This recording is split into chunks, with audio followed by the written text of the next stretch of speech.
Looking back on growing up in Boyle Heights, I can now list the things that were very real barriers to health. First of all, getting a college education wasn't easy. Like many of your parents, my mom worked long hours at a low-paying job just to put food on the table and just to make ends meet. So getting a college education wasn't her priority. Her family was her priority. The other thing that I remember is that we didn't always feel safe. Getting out for a late evening stroll was not always possible because violence on the street was a way of life and it was a real threat. And so fear often kept us indoors. There was no physical activity. And then I remember that we were always excluded. We were always left out. For many of my family members, there was no going to the doctor because there was no money to go to the doctor. There was no money for health insurance. That meant that there was no form of preventive care unless you count your mother's tecitos and the Vaporu. So what that meant is that we often ended up here at County Hospital, El Hospital General. And sometimes by the time we made it here, it was too late. I remember one of my mother's comadres who didn't have health insurance and she was afraid. She was afraid to go to the doctor. And so she didn't get pap smears. And so that meant that she ended up in the ER with complications from cervical cancer. And I remember thinking that that was unfair. And I remember thinking that there had to be a better way to keep people healthy. And so I thought I could possibly do my job, come back to Boyle Heights, be a physician, and take care of the Boyle Heights community. Well, through my education, I learned of something called the immigrant paradox. The immigrant paradox is that despite all those barriers, despite the low incomes, the lower educational attainment, the violence, and often the lack of health insurance, that Latino immigrants still have lower rates of heart disease, cancer, and stroke, and that despite having less pre-medical care, we still have lower infant mortality rates. Latinos as a whole will have a longer life expectancy than the nation. And I think it's important to talk about the Latino paradox, because in that story, immigrants win, Latinos win. So this summer I had the opportunity through my studies in medicine and public health to go back to that very building, El General. And I'm very excited to say that it's no longer going to be the place that we go to as a last resort when we're sick. It's now going to be the first place that we go to stay well.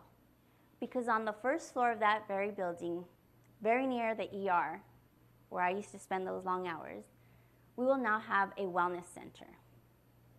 Un centro de bienestar. That's what the community wanted.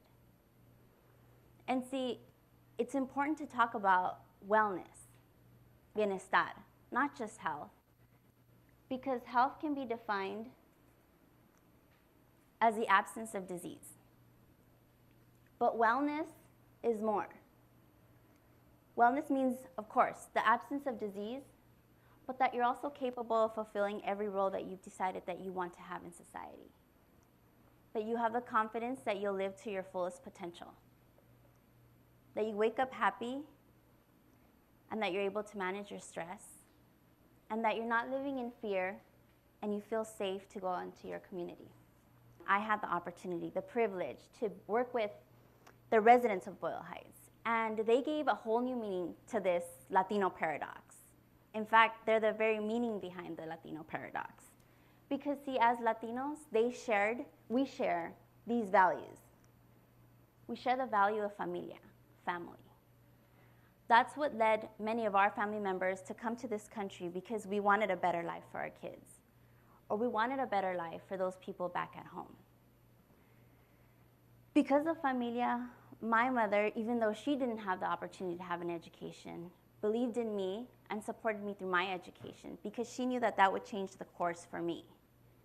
It's the same reason why those abuelitos and abuelitas and tias and tios, they care for us and they love us when our parents are away at work, I call them the surveillance system because nothing escapes their eyes and ears.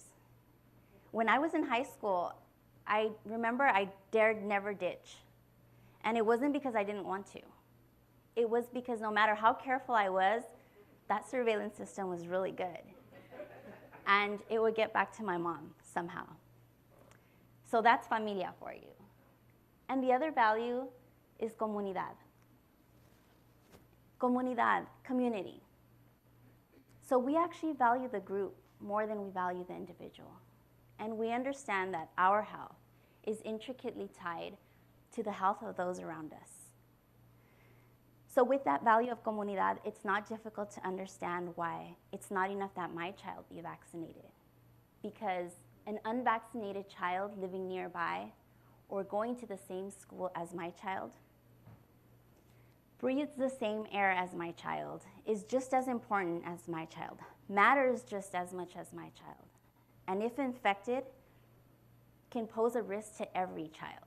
It's that reason why the members of the diabetes support group that I met this summer, they call each other just to see how they're doing, because it's not easy living with diabetes. And yes, they remind each other that they have a doctor's visit coming up. And I call them wellness advocates. And they're doing amazing things. They are wellness advocates. I'm referring to the students in the high schools who are working with the markets and the liquor stores so that they can carry more fruits and vegetables. And what that means, that translates to more fruits and vegetables on our table. I'm also talking to the teachers who protect our kids from bullying so that they can grow up and be confident and thriving adults. I'm talking to the men and women who never miss a Zumba class. That's happening here in our community. I'm talking to the comadre who told her other comadre that even though it's a frightening experience, that you need a mammogram and you need to go get a pap smear, all in the name of prevention. I'm talking about the parents who, after a long day's work, still came home, still made calditos and nopalitos, because there would be no fast food in your home. Que McDonald's ni que ocho cuartos. And I'm talking to the people who work with our youth to keep them out of gang activity, and to those who work with those who have been incarcerated so that they can come back and they can be part of the community as well. I can go on and list the ways in which we're all wellness advocates, and I'd be here all day. And as a future physician, I'm only one small player. Because let's face it, wellness doesn't happen in a clinic. You are making wellness happen every day and everywhere. And there's no doubt in my mind that immigrants enrich this community and transform this community from within. My name is Carla Gonzalez. Thank you.